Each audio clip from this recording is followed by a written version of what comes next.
জামাত সহ ৮টি সমমনা দাবি করেছে এবং অন্যান্য দলেরও দাবি হচ্ছে যে গণভোট জাতীয় নির্বাচন একসাথে না হয়ে জাতীয় নির্বাচনের আগে গণভোট হওয়াটা অত্যাবশ্যক। আজকে বাংলাদেশের আলোচনা হচ্ছে জুলাই জাতীয় সনদ এবং তার আলোকে সামনে জাতীয় সংসদ নির্বাচন।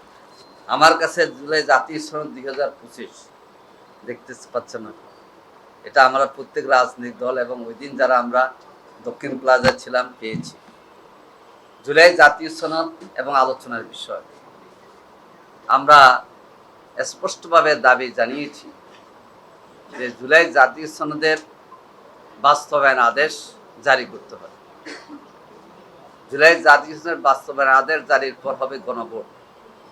এই গণভোটের আলোকে জুলাই জাতীয় সনদ আইনি ভিত্তি পাবে। এই জুলাই জাতীয় সনদের জন্য আমরা বহু দাবি এবং প্রচেষ্টা চালিয়ে আসছি।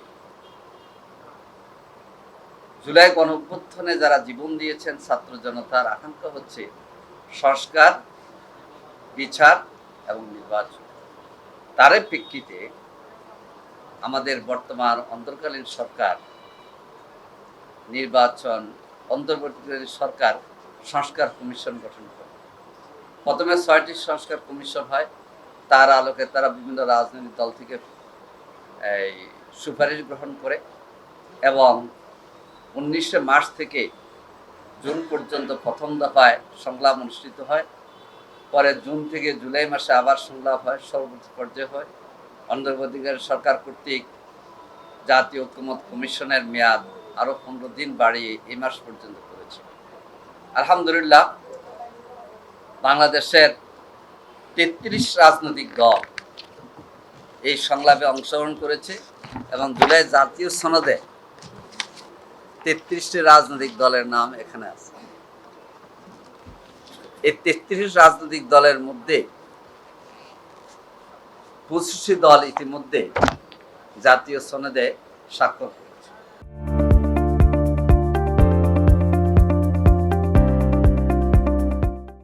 আমরা আশা করছি আরো দল স্বাক্ষরের করবে, প্রক্রিয়াধীন আছে।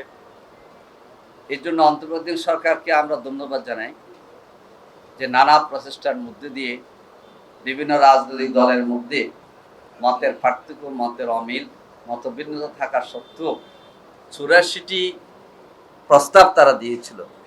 এর মধ্যে অনেকগুলো প্রস্তাবের সাথে সব রাজনৈতিক দল একমত হয়েছে। একটি দল, দুটি দল, তিনটি দল যেখানে একমত হয় না, এটাও এখানে লেখা আছে। এই জন্যে জুলাই জাতীয় সনদের যে স্বাক্ষর হলো, এটা ছাত্র জনতার গণঅভ্যুত্থানের প্রথম ধাপের একটি সফলতা বলে আমরা মনে করি। অনেকে মনে করে জামাত ইসলামী স্বাক্ষর করেছে। জুলাই জাতীয় সনদকে গুরুত্বকে সামনে রেখে এবং অন্তর্বর্তীকালীন সরকারের উপর আস্থা রেখে জামাত ইসলামী অন্যান্য রাজনৈতিক দল সহ এখানে স্বাক্ষর অনুষ্ঠানে অংশগ্রহণ করে এবং আমরা স্বাক্ষর করেছি। এখন পরবর্তী পর্যায়ে আকাঙ্ক্ষার যেটা বাকি আছে সেটা হলো জাতীয় সনদের আইনি ভিত্তি এবং গণভোট। আপনারা জানেন গণভোটের ক্ষেত্রে সব দল বিএনপির সাথে একমত ছিল না। পর্যায়ক্রমে ধারাবাহিক এবং একটার পর একটা আলোচনার মাধ্যমে বিএনপি সহ সবগুলি দল একমত হয়েছে যে জুলাই জাতীয় সনদের আইনি ভিত্তির জন্য গণভোট লাগবে। এখন গণভোট কোন সময় হবে এই ক্ষেত্রে একটু মতভেদ আছে।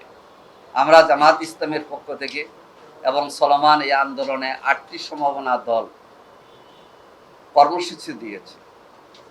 জামাত সহ 8টি সমমনা দল দাবি করেছে এবং অন্যান্য দলেরও দাবি হচ্ছে যে গণভোট জাতীয় নির্বাচন একসাথে না হয়ে জাতীয় নির্বাচনের আগে গণভোট হওয়াটা অত্যাবশ্যক এবং গণভোটের মধ্যে দিয়ে জাতীয় সনদ, জুলাই জাতীয় সনদ যদি আইনি ভিত্তি পেয়ে যায়, তার আলোকে পরবর্তী কাজগুলি সমাধান হলে এটা ছাত্র জনতার আকাঙ্ক্ষার বাস্তবায়ন হবে এবং নির্বিঘ্নে সুন্দরভাবে সুষ্ঠু পরিবেশে একটি জাতীয় নির্বাচন ফেব্রুয়ারি মাসের মধ্যে অনুষ্ঠিত হবে বলে আমরা মনে করি।